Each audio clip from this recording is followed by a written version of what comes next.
Празни улици и тивки мала, се поретко се слуша детската смеја како некогаш.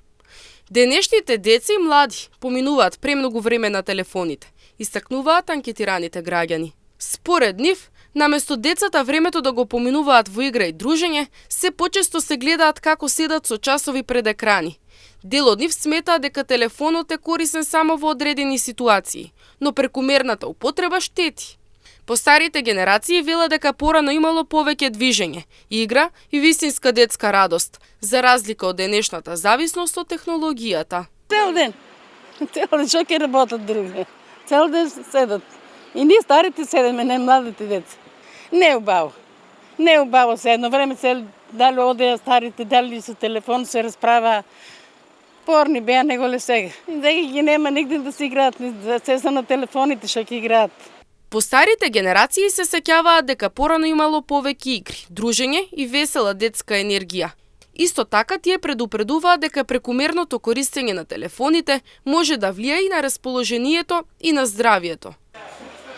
Да. Само чак. Лошо. Не, ова. За нешто е добро, телефонот корисно добро, али за некои работи не.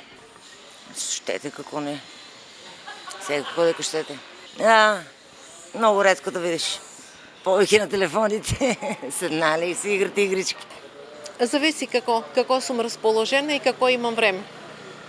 Ама обично пораките добро утро, добар ден, добро вечер, да видам нешто да што има ново и тол. Младите се нон-стоп на телефоните, дека одиш, одидеме на кафе, сите на телефоните, дека да отидеш некаде на некој кафе да се напиеш со некој пријател или што и да било, се на телефоните.